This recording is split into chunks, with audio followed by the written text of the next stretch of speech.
It's confession time, which is very good news. Thank you for all the confessions that have come in over the weekend. Another smart speaker to give away. Brother Matthew is in the house. Yes, I am. Obviously, and producer Susie is there, live from the pub. I am indeed. What is our drink of the day? I was thinking maybe a nice glass of Sardinian white would be delicious. Sardinian white, thank you very much. And your Sardinian white. Okay, excellent. That's a top recommendation. So thanks very much for the today's confession from Scarface McGee sends in this one. And I did mention last week about accents. Oh, yeah? So... Really? Yes, I'm afraid there's going to be another one. Bring it on. Yes. Scarface says, Father Simon, the entourage, Brother Matthew and Sister Susie Katie. This confession goes back to 1998. I was working away from home for a few weeks, working on a barge for an electrical company. After working there, I started getting sent out to go to suppliers to get electrical items for the job. We soon found that there was a supplier who had most of the things that we needed. And after going there a few times, I got to know all the people there, especially one man who we're going to call Jez, who always made me a coffee, gave me biscuits, and we became good friends. The suppliers didn't mind him looking after me like this, as we were buying a lot of stuff from there. Jez told me that he had split from his wife for about a year, and his divorce had come through, so he joined a dating agency, which surprised me because he seemed a little bit too shy to go to a dating agency. He was a very gentle sort of guy, very sensitive too. He told me that he went out for a few dates, and some of them he never saw again, and some lasted a bit longer, you know the way it is. And I looked forward to finding out how the dates had gone. But my job finished, and it was time to go home. So we decided to take turns ringing each other for a chat. This had been going on for a few weeks when he told me about a date he'd gone on with a lady who was a fabulous woman. He was very, very keen indeed, but it was obvious to him that she still hoped to get back with her ex. One night I was sitting at home with my wife when I decided on what was going to be a rather fabulous 5-star wheeze. I borrowed my wife's phone so that he wouldn't know it was me. When he answered the phone, I put on a voice. I put on a voice which I thought sounded a bit like Ray Winston. Oh, you're kidding. Oh, come on. That's what it says here. Oh. I said... so hoping for Pontypridd. Yeah, if he'd said... I thought I sounded like Jimmy Nesbitt. We'd have been back to where we were with the Ian Paisley. Okay. Anyway, so I put on this voice. Is that Jez? And Jez says, yes. I then said, Jez, me and you... Shut it. Shut it. Me and you need to get together for a natter. A little face-to-face chat. Jez meekly said, why? I then said, I know you've been seeing my missus. You've been seeing my Polly, and I am very, very disappointed in this situation. Very disappointed indeed. And I don't like to be disappointed. Well, there was panic in Jez's voice as he said, No. She's divorced. She's not anyone's missus. She told me. So keeping the hard man voice going, I said, is that so? Well, you think she ain't my missus? My Polly? Well, here's the news to you, Jez. She ain't divorced, and you and me, we need a chat. Well, Jez was now clearly panicking and said he wasn't going to meet me, so I said, shut it. Of course he did. Of course he did. Yeah. I know where you work. I am going to come and see you. I know your office, sunshine. Which I obviously did, because I'd worked with him. I told him the name of the company, I told him precisely everything, and I could hear the panic back in his voice, so I decided it was time to stop this nonsense and to tell him it was me. Yeah. You always need to know when a prank has gone too far and it's time to stop. This was the moment. But before I could say anything, the phone went dead. Oh. He'd hung up. So I grabbed my phone and I rang his number, but he'd turned his phone off. I kept trying to ring him, but he never turned it on. And as I wasn't local, I decided I would ring him first thing in the morning, but his phone was still turned off. I had to go to work, so the first chance I got, I rang his work, only to be told that he'd rung in sick. After trying him a few more times, I decided I would have to ring his company, tell them what I had done, and ask them to tell him, as they could let him know that no one was after him.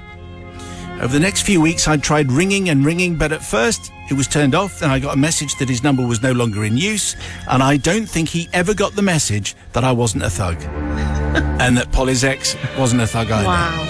I would like to say how sorry I am, and I tried ringing his company, but it just didn't work. I hope I didn't spoil a possible relationship. Oh. And if he hears this confession, I hope he'll forgive me, because it really wasn't meant to go that far. But before I could say I did, put a stop to it, he'd already hung up. Well, thank you, Scarface McGee, for that. Sister Susie, the voice of responsibility, live from the pub.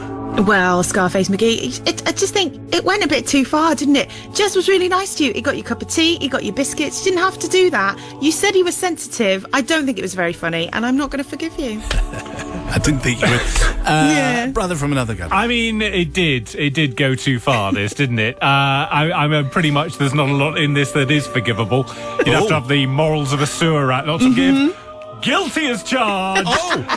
I say we forgive, because we've all we've probably not ever done this, but in a similar circumstance maybe we would. Who knows? So I'm just going to forgive. Just to keep it going. You said guilty as charged, and then you said he's forgiven. Oh, that's me. Guilty as charged. Oh, I Morals see. of a sewer rat. Oh, I see what you're saying. Hello. Yeah. Okay, so divided verdict in the studio. Do you forgive Scarface McGee for that terrible tale? 61054. Start your message with Simon, or you can email simon@greatesthitsradio.co.uk. The people's verdict is incoming. The people's verdict is in on tonight's confession, which came from Scarface McGee, about how Scarface pretended his mate Jez's new date had a thuggish husband who sounded exactly like Ray Winston. He did, didn't he? Precisely, and indeed, that Yeah. was how it came over on the radio. He tried to make amends, but it was too late. Anyway, the verdict's in. Here we go. Elizabeth says not forgiven. You said he is sensitive. I think he went a bit too far. Alex in Cambridgeshire, not forgiven. He could have ruined a promising relationship. Yes. And finally, Diana says, I thought that confession was nearly not forgiven by Matt, but alas, it didn't happen. Morals of a sewer rat, indeed. Still a very funny confession, though. I think was you flirting with it. were considering Very much so. refusal, because you're not a great fan of the prank. So anyway, maybe it's inspired a thought in you, and maybe you have a confession to share with us. If so, when we use it, we'd like to swap it for one of our very fine smart speakers. Send it to confessions@greatesthitsradio.co.uk. It's on the cusp of 5:47. There it is, and this is Greatest Hits Radio, and it's drive time. Brother Matthew is with us. Yes, I am. Yeah, just checking there. Sister Susie, live from the pub. I am indeed. In charge of proceedings, of course, as indeed. ever. What's our drink of the day? Well, I was thinking maybe a Pimm's and lemonade would be quite nice. Oh, why not? It's a little bit early for that, maybe? Is it? Okay. 5:45. Okay, Pimm's and lemonade it is. Thank you very much. The voice from the pub has spoken. Today's tale comes from Frankie. Frankie, thank you very much indeed for today's confession. Frankie gets the drive time smart speaker. Father Simon and team, my wife and I moved into a small cosy village in Dorset 17 years ago. We'd been married only 1 year, and so we were half excited, half nervous about moving to a grown-up house in a grown-up village. Whatever a grown-up village is. Okay. Anyway, the house didn't have a house alarm, and as every proud new house owner knows, this is quite important. So we had one installed within the week. A couple of weeks after this, of course, and about 3 o'clock in the morning, inevitably, the house alarm starts blaring away. Frozen with paranoia that we may be waking up the entire village that we'd just moved into, a grown-up village, remember, I belted down the stairs in my polka dot pyjamas, half expecting a burglar and trying desperately to turn our new house alarm off. Scrabbling around with the instruction manual half asleep was not easy, coupled with the fact that I thought I was about to be attacked at any second by an intruder. I managed to turn the alarm off, but to my total horror, 20 seconds later, it started blaring away again. Oh, no. I grabbed a Oh, torch, dear. went to the main fuse box and turned the mains electricity off, thus avoiding waking absolutely everyone in the village, but the alarm didn't stop. Now, totally baffled, I just couldn't understand what to do. The alarm installer had mentioned something about backup batteries, but I just nodded, looked intelligent, but took no notice. I think we've all done that. Yeah. Then my heart nearly jumped out of my body when there was a loud knocking on the door. Expecting an angry neighbour, I tried to look butch in my polka dot pyjamas. You try it, it's difficult. Yeah. I was going to stand my ground, but there in front of me were a team of Dorset police, all uniformed with torches glaring in my eyes. They told me that a neighbour had reported the alarm and had seen someone running around frantically inside the house with a torch. They had the house surrounded. Surrounded? Yes. Thinking I was in an episode of Bergerac, the police checked the downstairs. Stand back, sir, stand back. My wife, incidentally, was safe under the duvet upstairs, so no need for your Sweeney cover 'em up, love voice.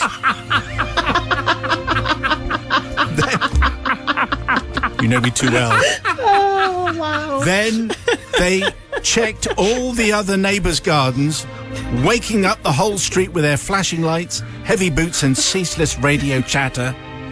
Eventually, they were satisfied that no one suspicious was lurking, so they all got back in the car and drove off. As they did this, I was outside and for the first time noticed that the external alarm wasn't going off, just the one inside. Well, what's going on there? Anyway, I went back inside and I walked upstairs, baffled and dejected that a new house alarm had got the better of me. Then I walked past the bathroom and lying at the foot of our shower cubicle, I saw our new shower radio, which was a penguin with wings and a big red button which emits a siren. The siren is intended to mean, can someone get me a towel? Top features on this penguin. It's water resistant, AM FM radio, suction cups for wall mounting, and a push button siren. Slowly realisation began to sink in, and it's £24.88 if you want it delivered. The penguin shower radio had fallen off the wall, landed on the big red button. A loud alarm had echoed around the shower cubicle. I thought it was the new house alarm. I'd flown downstairs and actually managed to turn the house alarm on, not off. Woken everyone in the vicinity and had the Dorset police come to investigate. When everyone had calmed down, my wife and I went back to bed, but naturally we couldn't sleep a wink, mainly for giggling.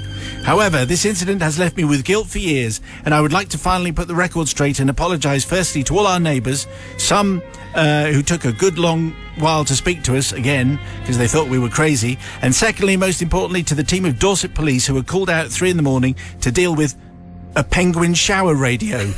I apologise wholeheartedly and would like to have my sins admonished. Well, it's interesting. I looked up this, and it's a thing. Really? Penguin shower radio with an alarm. 25 quid. That's the way of it. Anyway, not to be confused, and certainly not for calling out the Dorset police. Sister Susie, Voice of Authority. Well, Frankie, you have wasted the police time there. However, it wasn't you that actually phoned the police. It was the neighbours, and they were doing something good. The question I have is, who's waiting for you to hand you a towel when you need to press the penguin alarm in the shower? That's what I don't That's understand. not going to go down very well. Everyone's just going to say, get out the shower, get your towel and get back. your own towel. Yes. Yeah, but I forgive you, Frankie, because, you weren't doing anything wrong, really. Who needs an alarm on a penguin? Exactly. This has not been discussed enough. Brother from another country. I mean, that's got to be a first, where we've had a confession that's not only included a penguin with an alarm on it, but Bergerac. A reference to Bergerac. And the Sweeney. Yeah, ask your parents. So I'm going to forgive. There's clearly a design flaw in this penguin alarm. Why wouldn't you, if you need a towel, shout, I need a towel, I'm in the shower, can you hand me a towel? Don't set off an alarm. That doesn't make any sense. So yes, I'm going to forgive just because of the alarm on the penguin. It's a very strange penguin thing. You can look about. Everyone's going to be looking up. Oh, for 25 quid. I'll quite fancy an alarm in my shower in case. Could someone get me a cup of tea? Anyway, it's the people's verdict, please. Do you forgive Frankie? Yes or no? 61054. Start your message with Simon. 61054. Start your message with Simon. Or email simon@greatesthitsradio.co.uk. Meantime, tonight's confession has been judged. It came from Frankie. And it was how he, at 3 o'clock in the morning, confused what he thought was the house alarm, but actually turned out to be a penguin from the shower room, which had just fallen over and was blaring out a little siren. Anyway, the police stormed the building, woke up everybody, and he's apologising. Anyway, the verdict is in. What do they say? So not forgiven, says Karen. I can't forgive him, purely because that was so funny, I almost did myself a mischief in the shower. Oh, dear. Lillian in Glasgow, not forgiven. It's the responsibility of the person taking a shower to ensure they have a towel. Correct. Who goes for a shower and forgets their towel? Alex from Manchester, though, says, forgiven. I've just just ordered a shower radio Penguin with alarm and now with DAB. If it's any good, I'll forgive. Can I give my verdict next week when it arrives? That's very good. I'm sure we've done absolute wonders for their sales. If you have a confession, maybe that sparked a thought, maybe something to do with your alarm system or someone else's alarm system, or a shower, or a penguin, or something. Anyway, confessions at greatesthitsradio.co.uk. June the 1st. It is, What according is it? to your system. No, it's not my system, it's the Met Office. Oh, right. It's- And their system. Yes, June, July and August. I don't know what's going on. Anyway, into our confessional, we welcome producer Susie from the pub. What's our drink of the day? I've still got some Pims left over, so I might carry on with that. Old Pims. Yeah, leftover Pims, please. Thanks very much. Okay, all right. Well, we'll Delicious. okay, I'm absolutely sure. Today's comes from someone who wants to be known as Wicker Man. Ugh. So I know Matt's taken against you already. Father Simon, Brother Matt, and whoever the sister is. Well, it's Sister Susie from the pub. That's who it is. I crave forgiveness for something that occurred in the early to mid 1980s at my friend's 21st birthday bash. It's a truly cowardly episode, and I'm not proud of it. And one I've not divulged to anyone other than my wife of 35 years. I only told her a few months ago as we were listening to other confessions on your immaculate show. You have to confess, she said, but I wouldn't forgive you, she added. Oh. So that doesn't bode well. Yeah. Never mind, on we go. My friend, let's call him Steve, had been the victim of a disastrous perm that he'd undertaken prior to his birthday, which in later years sent his hairline into uncontrolled retreat. Wow. Anyway, his party was being held at a venue that was, as I remember, far too small for the multitude that eventually turned up. When I turned up with a trio of friends, the festivities were already well underway. The room was awash with expensive suits, rah-rah skirts, 5-inch stilettos, the heady fragrance of Paco Rabanne, big hair and enough hairspray to warrant the place a fire hazard. Every so often, Steve, in his very expensive white Armani suit, which is pertinent to what is going to unfold, would come over and talk to us. But we couldn't hear a word he was saying as the DJ had pumped up the volume, as they said back in the day. By now, the space around the dance floor resembled nothing short of an assault course of groups of people and chairs and tables. And as more joined the bacchanalia, it became increasingly difficult to negotiate one's way to the bar. Anyway, it was my turn for the next round. 3 bitters and a lager. Classy, huh? Yeah. I decided that rather than try to circumvent the circular dance floor, I'd take a beeline across it to get to the bar. Oh, wow. Eventually, I managed to get served by the Cornish barman. This is Oh, here we go. you want a tray for that? Yeah. That's all I have What? to do. What? That was it. He says, "What? Do you want a tray for that?" Right. Says the barman. No, I replied, "I'm good." But actually, I wasn't. During those days, we were all well practiced in the fine art of the 4-glass carry of beer, and it was really second nature to all of us. So I picked up the 4 drinks in the time-honoured way and began my treacherous route back to the table. "Coming through!" I shouted, and for the first few steps, the crowd parted like the Red Sea. I then made the decision. Rather than walk safely around the dance floor, I decided to cross it. And it was as I was almost across my shortcut that a particularly expressive female dancer suddenly went over on her 5-inch stilettos and instinctively reached out and grabbed my arm.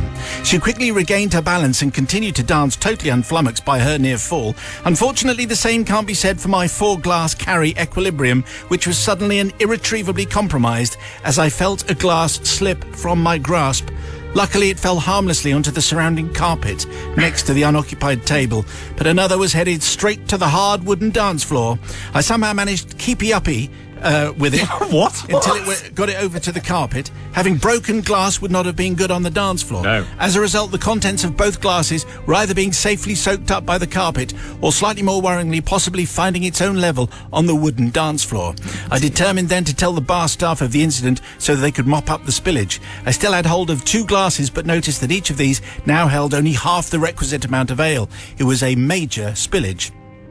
Quickly, I put the glasses down on a vacant table and made to fight my way to the bar to report that someone had spilled a lot of beer on the dance floor and it needed to be mopped up as a matter of some urgency. I was nearly there when, to my abject horror, my ears caught the opening bars of the Gap Band's timeless party classic, Oops, Upside Your Head. Oh. Yeah. As in a classic horror film trope, I slowly turned my head around to witness the horror that was unfolding behind me. Suddenly, all my good intentions evaporated as the entire dance floor population sat on their backsides and began to pat the floor around them. This was no longer a case of damage limitation, but more a case of how do I get out of this? It was odd. It was really only through a sort of slow osmosis that those who had descended into the ale pool slowly realised what was happening. Once they had realised, they all suddenly scrambled to their feet, the blokes dabbing their trousers and the girls trying to keep their beer-soaked skirts from clinging to their legs. There were screams and expletives galore, and those queued at the bar all turned round to look. Taking advantage of the sudden gap left by them, I ordered 4 more drinks. Oh, great.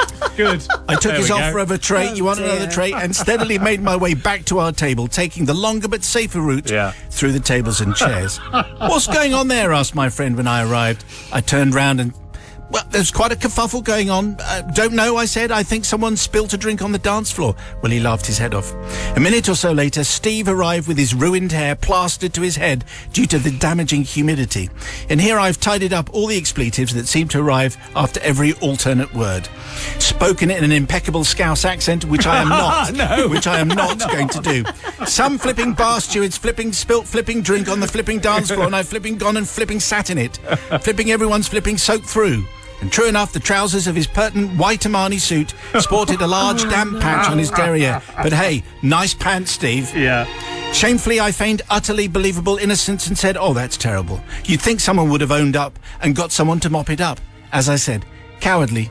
Father Simon, this episode haunts me to this day. I beg forgiveness, really, from anyone who sat down to innocently join in Oops Upside Your Head.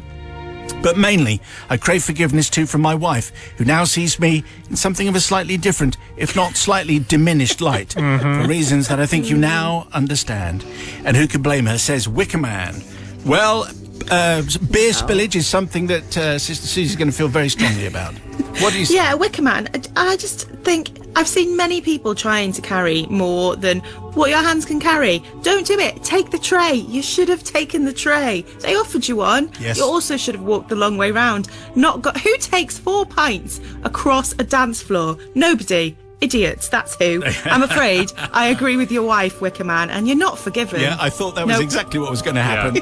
Brother Matthew. Well, I mean, we were clearly in the 80s there, weren't we, with white Armani suit and Paco Rabanne. Oh, take me back. Am I alone in thinking that anyone who sits on the dance floor has got it coming? Actually, if you yes. sit down to James and sit down or Oops Upside Your Head, unlucky on your head or bottom, be it. I'm absolutely in favour of this, and also the idea that, you know, use it to your advantage. Oh, it appears that everything's now everyone's out of my way. Another 4 pints, barman. Lovely. Definitely forgiven. But if you wear a white suit, we can see your pants. That's basically what happens.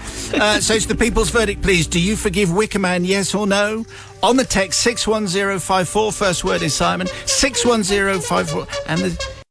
Merely moments ago, we had Wednesday's confession from Wicker Man, and a torrid tale of leaving a big pool of beer on the dance floor, and then the Gap Band, Oops Upside Your Head, comes on.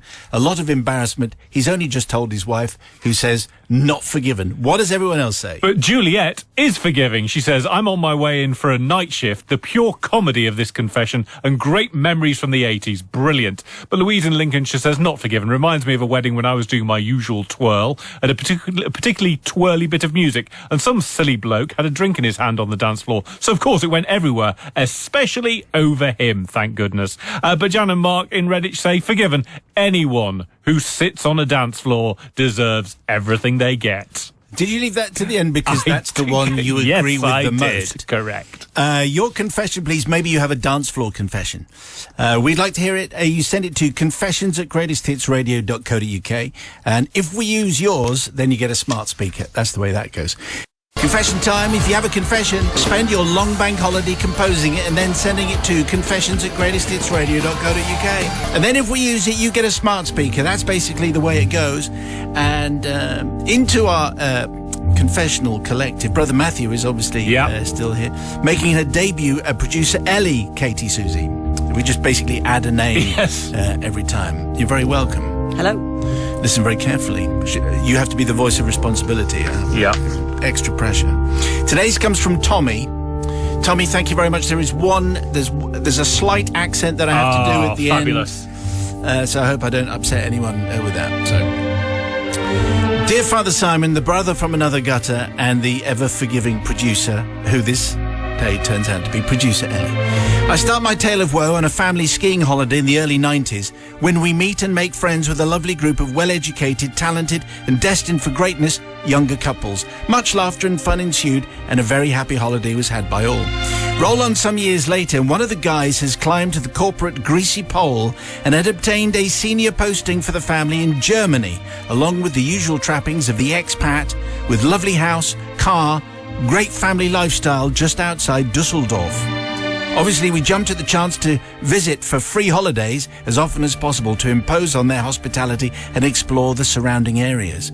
We move a while later to a particular visit when we were greeted on the driveway by a fantastic Porsche sports car. Wow. And a lovely new shiny blue BMW executive saloon. Oh. These were tremendously exciting for a family from London previously driving a mini metro. Our friend invited me to go for a spin with him while the wives could have a good chat in the kitchen in our absence. Oh, right, so it's okay. it's the 50s. Yeah. Or something. Obviously, this was taken up with great gusto as a motorway without speed limits, of course, in Germany was part of the adventure.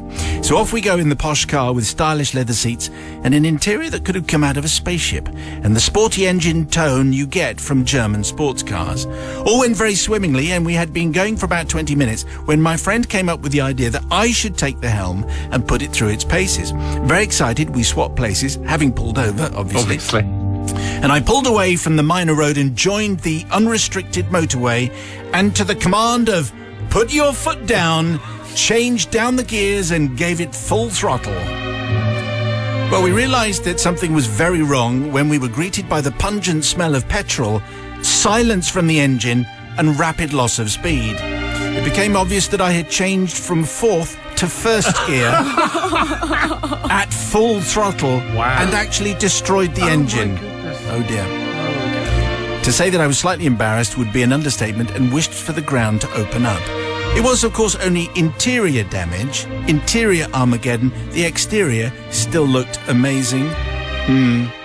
Frantic telephone calls were made from a local facility for our friend's wife to come out and tow us in his lovely new shiny blue BMW executive saloon. After our retrieval and we were back at the house, I apologized for the next couple of days continuously, but still felt justifiably terrible. A plan was hatched to tow the car to the nearest main dealer to try and get it repaired. This operation took place a few days later with me driving the lifeless sports car and my friend in his shiny blue executive saloon doing the towing. Oh, yeah. Well, it was a very lonely place, albeit in stylish leather seats and an interior that could have come out of a spaceship. Yeah. With the very hard muscle-building steering, now that the power assistance has disappeared, through the picturesque German countryside, accompanied by the sound of the ever-slowing hazard indicators as the car battery gradually went flat. Our destination, as I'm being towed here, is a very nice town called Wuppertal that was blessed with a very imposing overhead monorail supported by A-frame beams concreted into the ground. Well, if you ever go to Wuppertal and the German sports car garage is still in the same location, you will notice that the garage entrance is at a very sharp turn in the road after one of the A-frame pillars. I didn't notice this, and at some haste, with a lovely new shiny blue BMW executive saloon coming ever closer by the second, the previously described silence was now replaced by the sound of an automotive collision as I stuffed the front of the powerless sports car into the back of a lovely new shiny blue BMW executive saloon.